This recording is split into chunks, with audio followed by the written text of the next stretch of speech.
thank you for grabbing yourself the teal hymnals. We'll get it together today. Tom, would you please open us up with the opening words?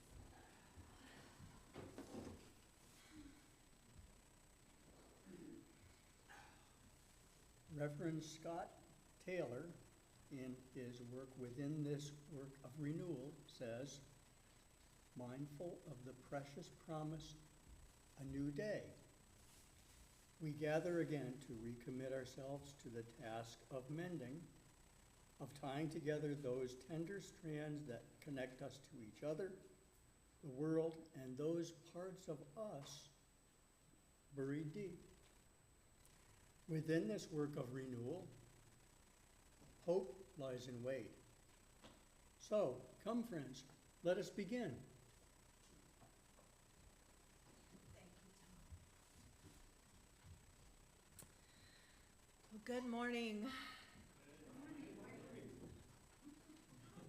I'm Heather Norby, the Spiritual Life Director for this fantastic congregation, and I use the pronouns she and her. And it is a great joy to be with you today on Father's Day. Happy Father's Day. Happy Father's Day. And we are also going to, even though it's not quite the summer solstice, it's almost the summer solstice. So we're also celebrating that. So happy summer solstice. Our mission here at UUCL is love plus connection equals transformation. So I call you now into this connection part by lifting up some of the opportunities for being together that will be happening around here real soon. Please note, you don't have an order of service today. So you cannot find anything on the back of that order of service, but you will be able to go to your newsletter tomorrow in your email to get more information. If you're not receiving the newsletter and would like to, you can always sign up in the hallway. Well, General Assembly starts this week. I know a few of our folks are registered for General Assembly. If you're not, probably it's not too late. I don't know. It's not too late? No, it's not too late. It's online this year, so you can still register. Let's see. That is this week starting Wednesday. It goes Wednesday through Sunday, which means that next week's worship service will be the General Assembly worship service, and we will just show it here on our TV screen, so you're welcome to come join us for that. It's always an interesting service. It's a great way to connect with the UUA, the larger association, and what's going on, and get ideas for worship. Next Saturday, I think we're having a party here. Everyone's invited. Jerry's having a party. Yes, he is. For my graduation. Yay! So that starts at what time? 6? 6:30? 6 o'clock. 6 o'clock? Potluck? There will be entertainment. Entertainment? Did I see something about 80s karaoke? 80s karaoke. Woo! Thank goodness. So please, you're welcome to come out and join us. We'll be here in the sanctuary, yes? Sanctuary and social hall. Yeah. Sanctuary and social hall. Okay. See, I'm trying not to know the details because I just want to show up. Potluck, yeah. You have plans. Okay, good. Let's see. I am looking for people, and so is Petra. Petra and I, the worship committee, are looking for people to co-create worship services with for the month of July. So if you're interested, please get in touch with me. We have some crazy ideas already, but we always like it when people join us, and July is a great month for us to just get together and be a little bit silly and take it easy and have fun and create meaningful worship. And I would like to say thank you to all the people that helped with and participated in all of the Pride events over the past week.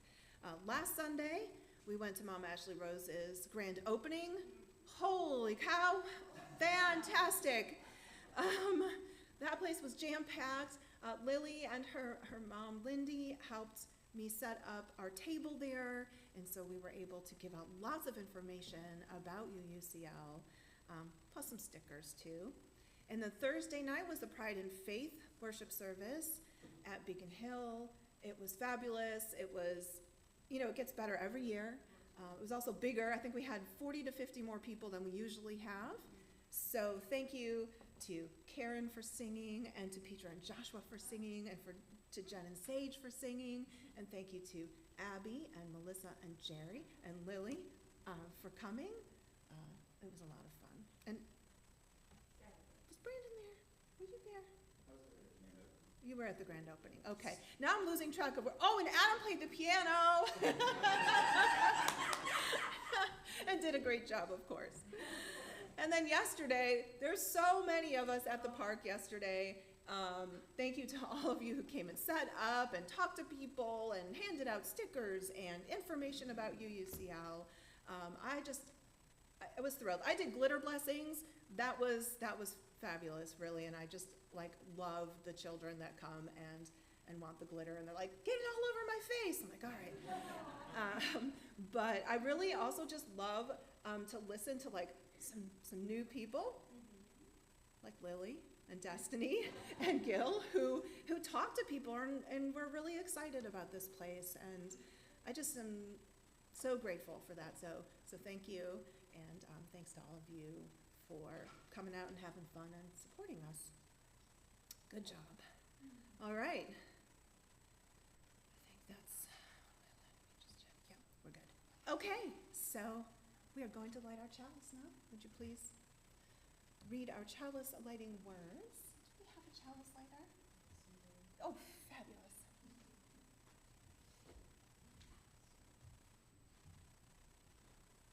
Okay. Morning, I'm Tom Mead, today's worship associate. I use the pronouns he and him. Welcome to this Unitarian Universalist congregation of Lakeland. And, as Heather said, happy Father's Day. And happy imminent summer solstice, which happens on the 20th.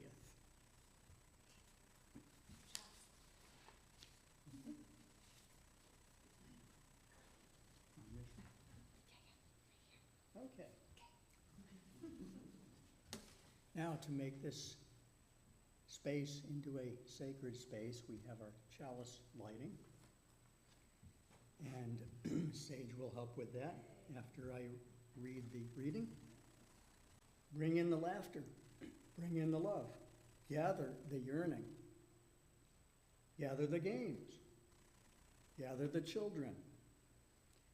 Bring them all in, for they nourish our souls. Sage?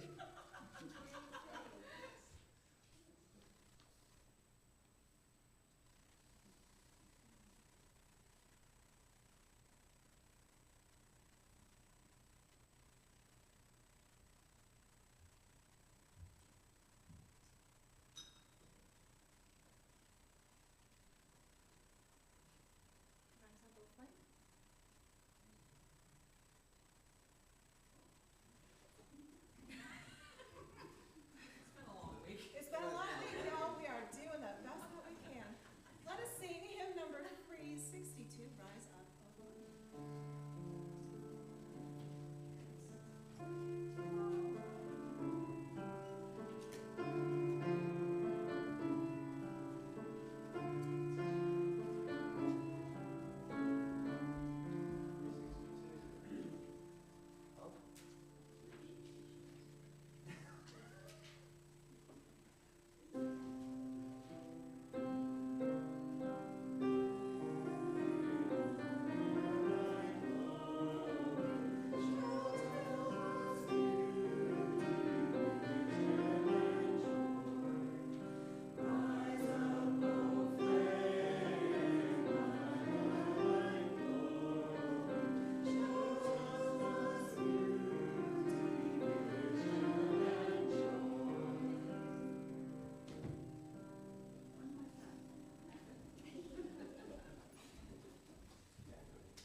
Well, Tom is going to deliver our message for all ages today. Sage is already up front, but anybody else young or young at heart is welcome to join.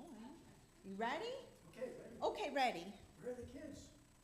Well, Catherine told me she wasn't coming today. Yeah, they needed a break. So we Okay, have well- Sage. Yay! Oh, and there's always Petra and Julia, the young at heart. I'm glad to see at least 3 of you young at heart. It's a long way down. Longer way up. I know, I was gonna say. Longer up. Okay, this is about solstice, a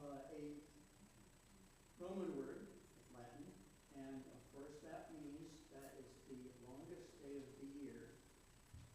And, well, a picture is worth 1,000 words, and an object is even worth more than a picture. So I have an object here. Now, several years ago, my mother,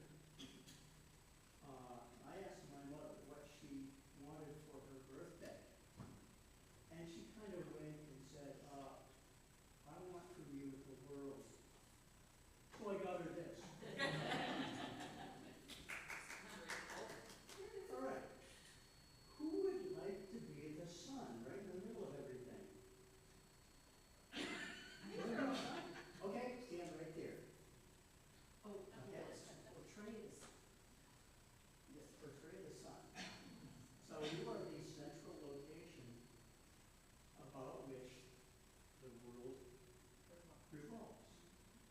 Okay, today, now, note the earth doesn't go straight and up and down. It's not like that. It tilts always in the same plane, 23.5 degrees away from vertical. So, where I am now, where we are, is the summer solstice. Note that in the northern hemisphere, we are pointed as much toward the sun as we're going to get. And so, as we revolve, we have the longest period of sunlight every day. Now, watch what happens as I go around. I'm going to come behind you, Tom.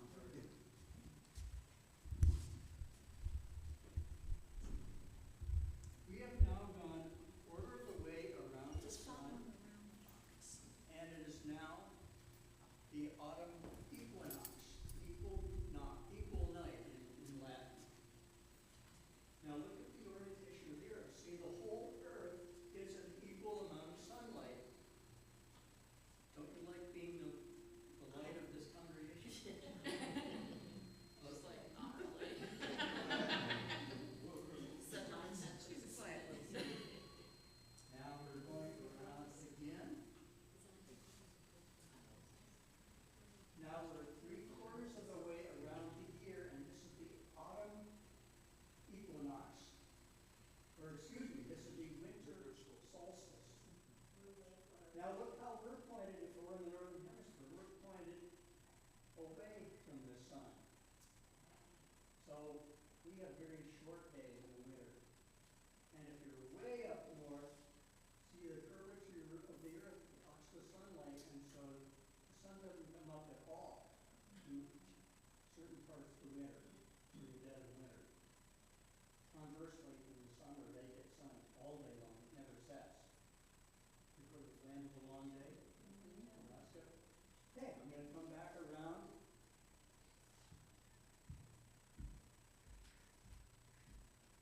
And now, we are at the spring equinox, or equinox. The sun is hitting all portions of the earth equally. So everybody in the world on that day, and the corresponding one in the fall, gets exactly 12 hours where they can see the sun, and 12 hours when they cannot.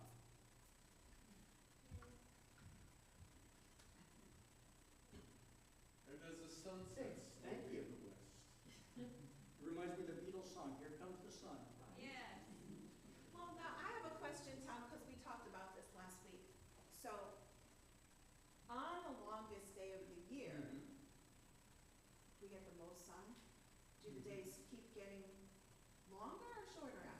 Well, gee, I don't know, let me ask the congregation. Okay. Yeah,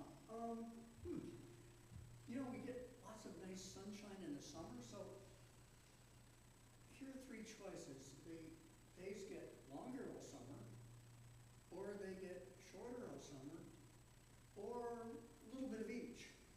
So, show of hands, how many think the days get longer all summer? I think we have a smart crew. I would do. How many think we have a little bit of each? Very smart crew. Okay, actually, yes. The summer solstice is the longest day of the summer, and it's also the first day, which means, kind of counterintuitively, that the days get shorter all summer long. Matter of fact, they get shorter all autumn also. And then conversely, when we roll around to Christmas time, the winter solstice, that is the shortest day of the year. So every day during the winter, the days actually get longer, and also during the spring. Yeah. So it's a renewal of the cycle. Renewal of the cycle. Renewal. Thank you for bringing up our theme, Petra. You're welcome. Thank you, Tom. Thank you, Tom. And say, Don't hurt yourselves, young at heart, getting up. she needs help getting up.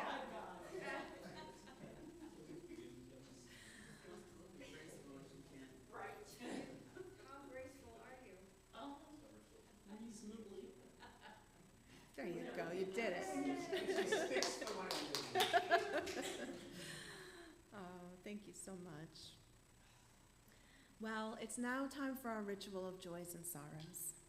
And this is a moment in which we can quietly contemplate all that has been happening in our lives and the complexity of emotions these experiences bring. It is a time to return to our inner selves, ask ourselves what we need most in this moment, and to renew our souls with the promise of love and support from one another. In our Joys and Sorrows book, you are able to write any significant joy or sorrow occurring in your life that you would like for the congregation to know. It sits on the table at the entrance of the sanctuary before our service, and I read from it before we participate in the putting stones in the water. So, joy from Dorothy. UUCL participation was amazing. It was actually fun. People were friendly and smiling. Yes, indeed. A joy from Jen. Taking part in all the Pride events this week and seeing all of the happy smiling faces and allyship has actually started to restore my faith in humanity. Yes, indeed. And I would like to say as well that that some of our children and families made a whole bunch of friendship bracelets, and we had them at the table, and we asked for a $1 donation for our RE program, and we raised $105. So that's quite a joy. Thank you all for participating in that and coming up with that idea. Yes. And a joy from Sage. I'm happy to express myself while celebrating Pride this Pride Month. Yes. Beautiful. We are so happy that you can do that. Yes. Before we put the stones in the water, Tom asked if he could do a special Father's Day reading. So, for his day. Now, the father I know best, of course, is my own. And I thought the world of him. He was, in my opinion, the greatest father of the greatest generation. But I thought even more of him than that. Okay, I'm a little too close maybe. Whenever I thought of him, I would have visions of a mild-mannered reporter from a large metropolitan newspaper. Now, Now, if those of you who don't get it, just ask someone who's much older than you are. Okay. My father documented everything, his whole life of 103 and a half years. I have here a letter dated December 8, 1944. From Dad to Beth Ann Schroeder, who would become my mother. This was written less than a month before their wedding at an appropriate place called Love Field in Dallas, Texas. He, of course, was arranging living quarters for them after their nuptials. And here's part of what he said. He had access to a typewriter because he was a cryptographer. They found out in the Army that he was smart, and so they sent him to cryptography school in Pauling, New York. And so he spent the duration of the war in Cincinnati and then in Dallas decoding messages. He says, another beautiful day. I'm trying to have the weatherman save a few of the most beautiful ones to greet my beautiful bride-to-be. He's promised, the weatherman, to hold a couple, but does admit that there are some unpredictabilities in Texas.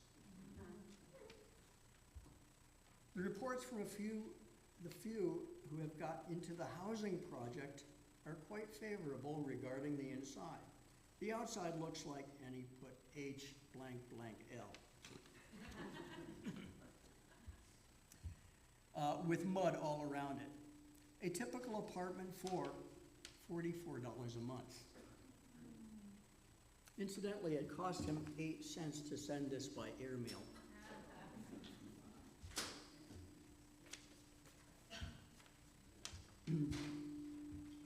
Furnished with major items like it had 2 bedrooms, a living room, bath, and a good kitchen. Heating and cooking is done with natural gas, lots of that in Texas. No fuss, no dirt. It's about 50 minutes from the field by very good bus service, 7 cents fare. We would need to provide our own linen, dishes, towels, curtains, and cooking utensils. One bedroom has a double bed and the other twin beds. How's that for a choice? Sweetness. Which do you want? Need to provide our own silverware. Windows have shades but no curtains. Living room has 2 good chairs, not of the lounge type, and no sofa. It is a trifle bare. There is an abundance of closet space. It has a shower, a good one, bathtub. Kitchen has double white porcelain sink, 1 shallow and 1 deep. That is where we will do our laundry, the clothes, in the kitchen sink.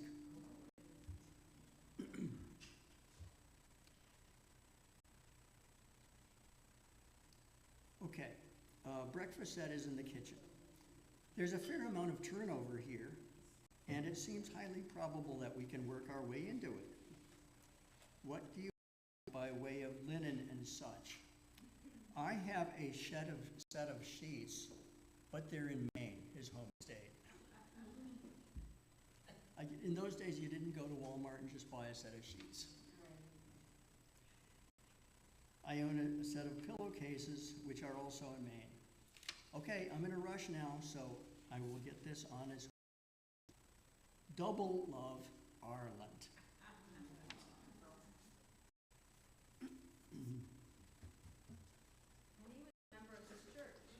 Oh yes, the UU connection.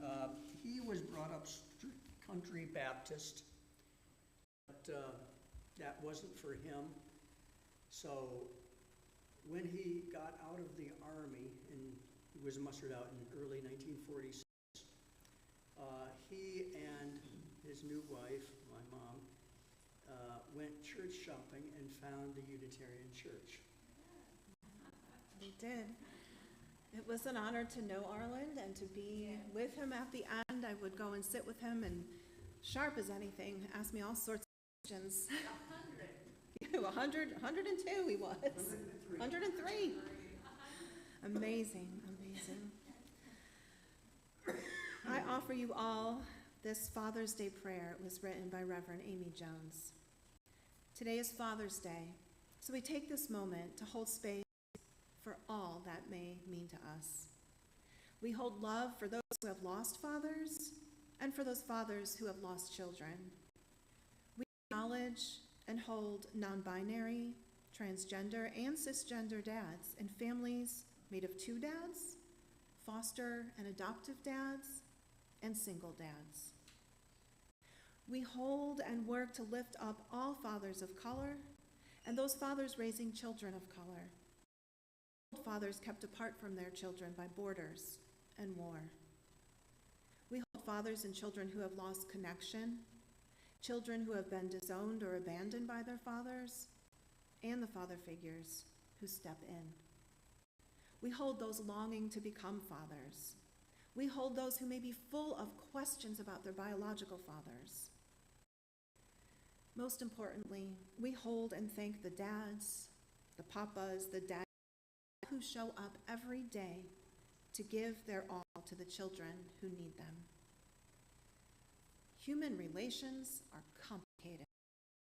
These days of recognition are complex. Please take a moment to breathe in what serves you and breathe out that which does not. And when you are ready, you may come up and place a colored stone in the water to mingle with the many other colors from the congregation towards you.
milestones for folks online, on Zoom, or perhaps YouTube, Facebook. Thank you all for joining us today.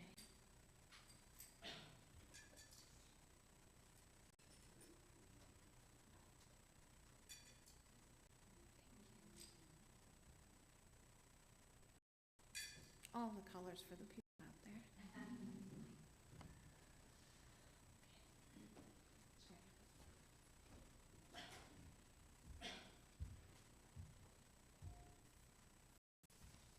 Here we gather, tucked back in this neighborhood between the beautiful tall pines. We are a community of people who have arrived from many different paths, yet we seek a common goal: to bring more love to a hurting but beautiful world. This through the relationships we build and the gratitude we express with our time, talent, and treasure. Centered in love, we can renew and transform this world spiritually towards joy for all. So in this moment, we will take up an offering that will assist us on this journey.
This morning,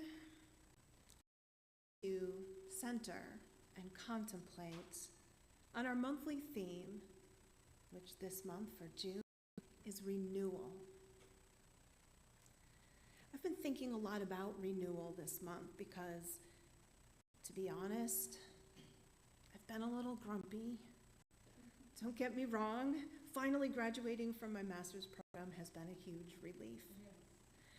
But there's other things in my life that cause me to be grumpy, like my daughter is moving out, so I'm empty nesting. So I'm tired. Midlife and fibromyalgia are the pits. I plan a vacation, but will vacation renew me? Maya Angelou's person needs to take one day away, a day in which one consciously separates the past from the future. Jobs, family, employers, and friends can exist one day without any of us, and if our egos permit us to confess, they could exist eternally in our absence. Each person deserves a day away in which no problems are confronted, no solution searched for. Each of us needs to withdraw from the cares which will not withdraw from us. Wise words. Just one day. Well, it's Pride Month, which is a busy month, a month that always brings so much joy into my life, though. I look forward to it each year. It's hard to actually get one day away. Seems to be busier than the Christmas season. But the fact is, I always feel renewed after one of our Pride events, whether it's in or here with all of you, or in the park with the many people of Polk County that come out for it. It's so the diversity and creativity of human expression. Just being with others, giving glitter blessings to beautiful people, especially those kiddos. I feel energized once again. That could be the extrovert in me. Adrienne Marie Brown says, I have seen over and over the connection between tuning into what brings this into our systems and being able to access relational and communal power. Conversely, I have seen how denying our full, complex selves, denying our aliveness and our needs as living, sensual beings, increases the chance that we will be at odds with ourselves, our loved ones, our co-workers, and our neighbors on this planet. There is no way to repress pleasure and liberation, satisfaction, or joy, she says. And I think that's part of the part of pride that renews me, is that freedom of expression. And I think that if there was a point to renewal, for me it might be joy and energy. At least I think those are the parts of me that need the most. But I want to know, because we're centering and we're contemplating together, I want to know, what do you think? What is the point of renewal for you?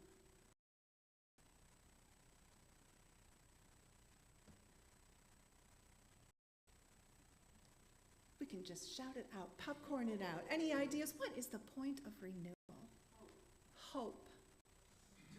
Joy. Love. Breakfast. Things in a different light, in a different way. Perspective. Changing perspective. Relaxation. Relaxation. Healing. Petra? Gaining energy. Gaining energy. Anticipation. Anticipation. Visiting a friend. Peace. Visiting a friend. Sweat lodge. That's the point of it? The point of renewal?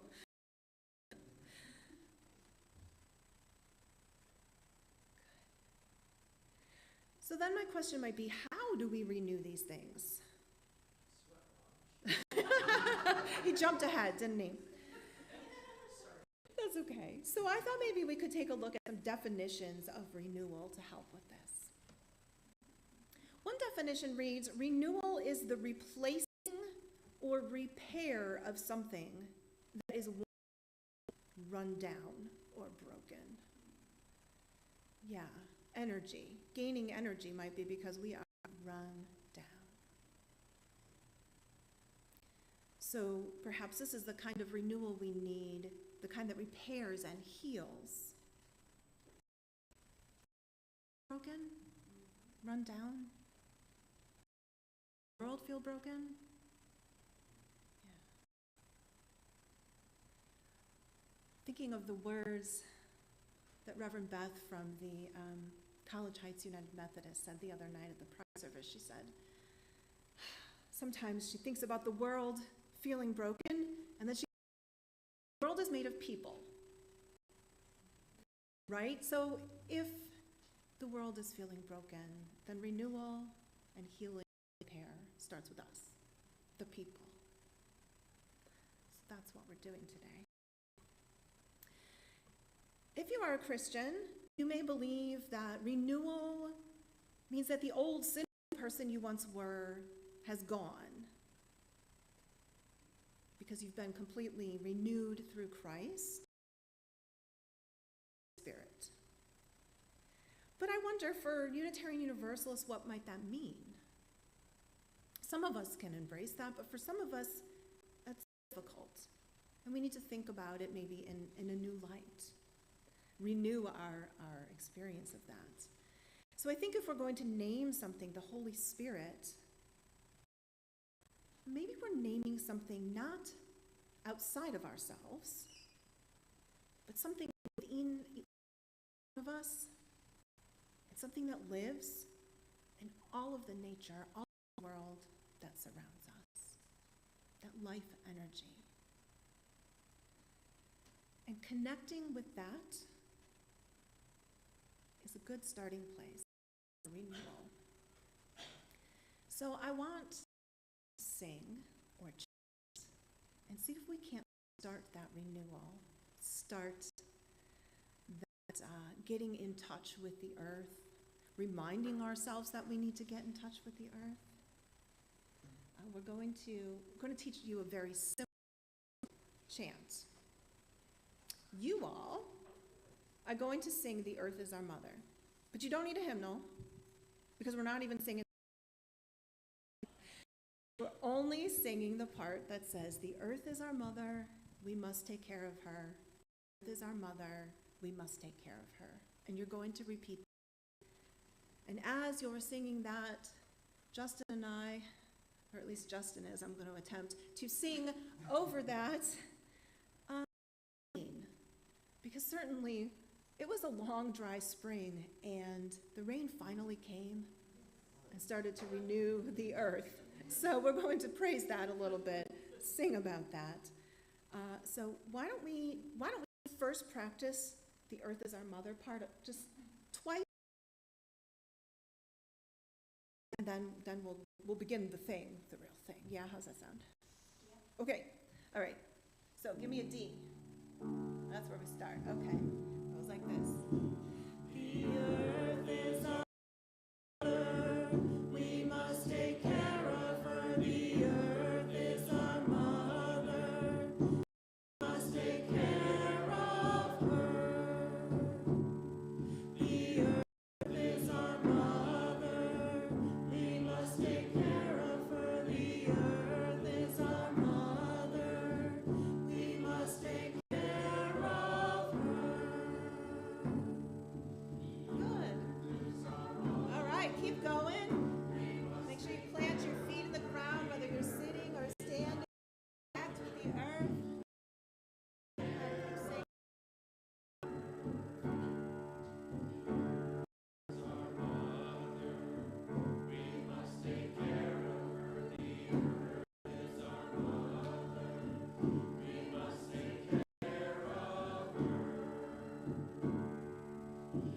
On the dusty earth drum beats the falling rain. Now a whisper murmur, now a louder strain. Slender silvery drumsticks on a nation drum. Beats the mellow music, bidding life to come. On the dusty earth drum beats the falling rain.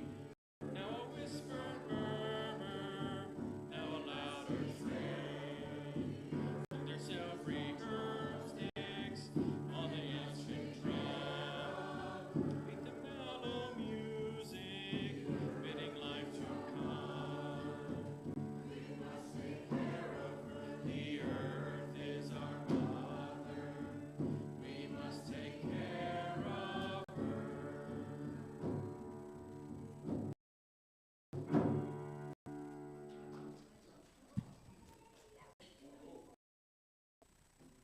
wow. How do you feel now?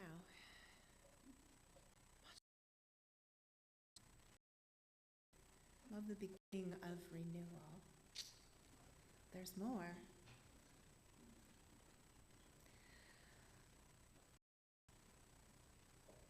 For Unitarian Universalists, we might ask, what is a sin? What is evil? And for us, I think it's disconnection. Disconnection from each other, disconnection from the earth, and disconnection from the spirit of life and love. And so I really enjoy connecting with all of you when we sing and create a worship service together. Turn my mic just down a little bit. It's echoey. Thank you. When I'm creating a worship service with you, your ideas fuel me. Tom gave me an idea last week. He suggested we play one of the summer movements from Vivaldi's Four Seasons. Was that what you were? The first part. But I said to Adam, "Can you play this?" He was like, "When do you need this by?" Because Adam can sight read anything, I thought. He was like, "I can't sight read that." It's hard. It's tough. But you did awesome. Thank you.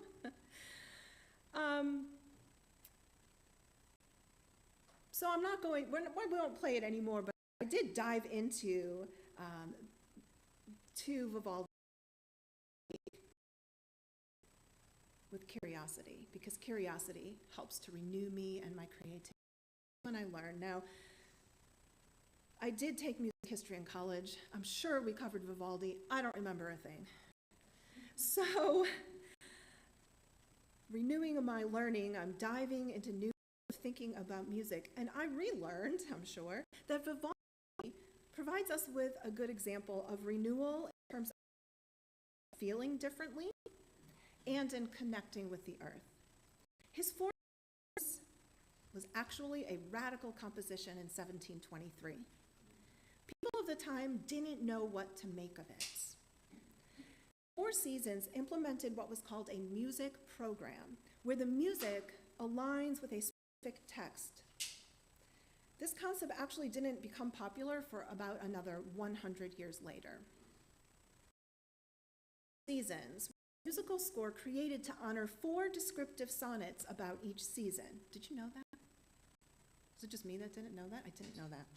No one is sure where the sonnets originated, so most historians say, yeah, Vivaldi probably wrote the sonnets himself.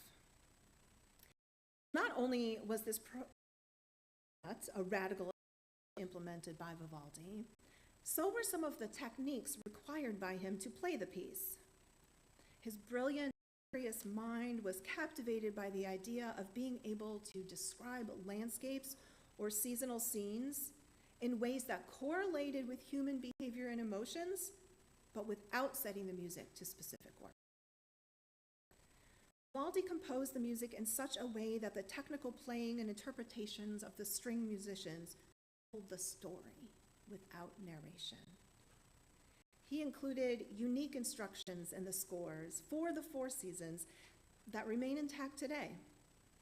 The musicians get to use their imaginations to interpret what Vivaldi imagined in his head when he wrote notes to them.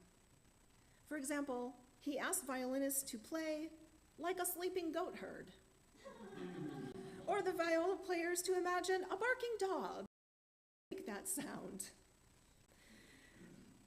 This kind of descriptive orchestral music is called a tone poem. Can you imagine, if you were a musician encountering this for the first time, how creativity? Can you imagine how it might connect you to the sounds of the earth, renewing your spirit of life and love? It sounds joyful, doesn't it?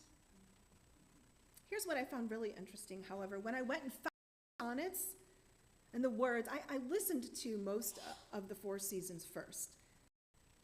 Second movement. His tired limbs are deprived of rest by his fear of lightning and fierce thunder and by furious swarms of flies and hornets. That's the second movement. That right there, that's it. That's why it's so hard to play, because it's flies and hornets. And I mean, like, we get that, right? Yeah. Okay. The third and final movement of summer. Alas, how just are his fears. Thunder and lightning fill the heavens, and the hail slices the tops of the corn and other grain. The end.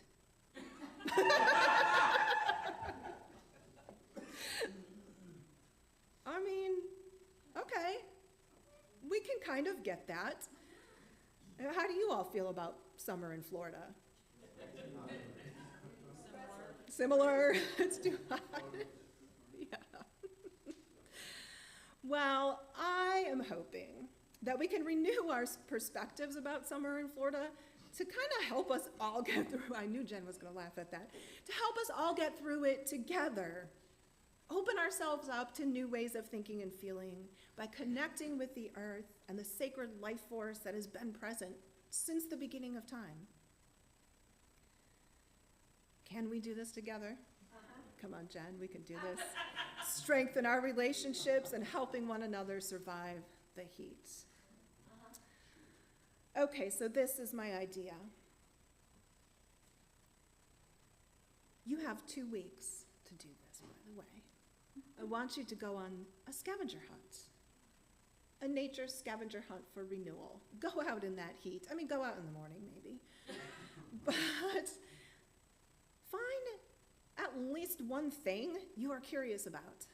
It doesn't have to be the most grand or exciting thing you see, but it could actually be something quite mundane.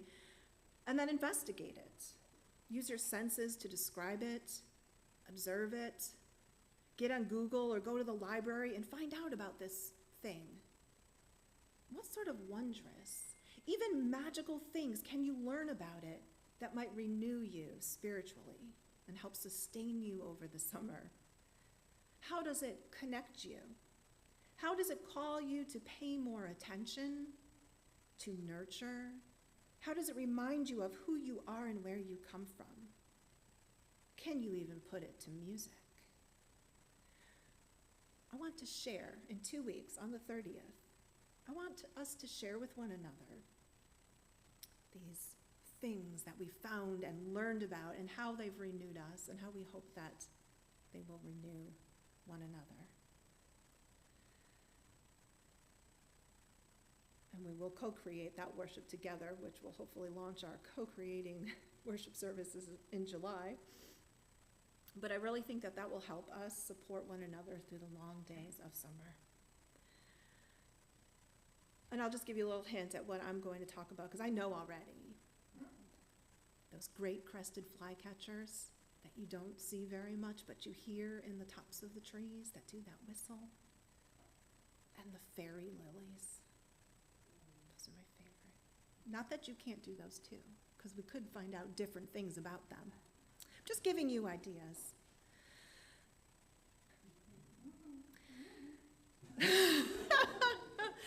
And you know, it is summer solstice, and in Northern European countries, summer solstice is celebrated in community. One of the rituals performed is sometimes jumping over a fire, but we're in Florida. It's too hot for a fire. So I thought, well, let's do water instead. So we have a sprinkler today. Yay! Yay! And you know, it's been raining, but like it's been a really hot, dry spring, and so I think that for us, we can honor the earth and say thank you for the rain. And we are going to go outside when we're done with the service, and well, let's see, we can run through it. We could run around it if we don't want to get wet. It's one of these, right? And so we could like play the game where you try to dodge it and not get wet if you don't want to get wet. Or you can just stand in it and enjoy it.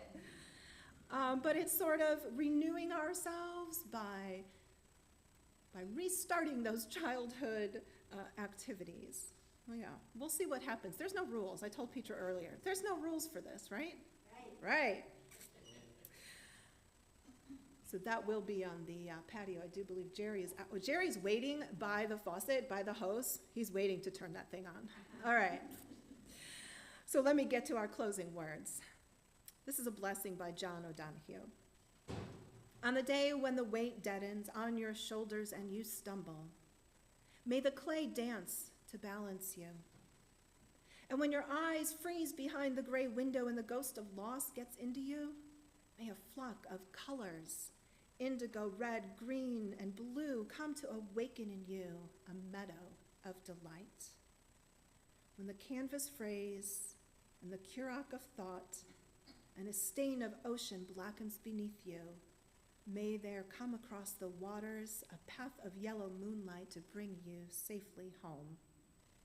May the nourishment of the earth be yours. May the clarity of light be yours. May the fluency of the ocean be yours. May the protection of the ancestors be yours. And so may a slow wind work these words of love around you, an invisible cloak to mind your life. Let us extinguish the chalice. We extinguish this chalice, but not the light of truth, the warmth of love, or the fire of commitment. These we carry in our hearts and out into the world. Before we go out and run in that sprinkler, or walk, or whatever we need to do, let's sing hymn number 21, For the Beauty of the Earth. Please rise and body your spirit.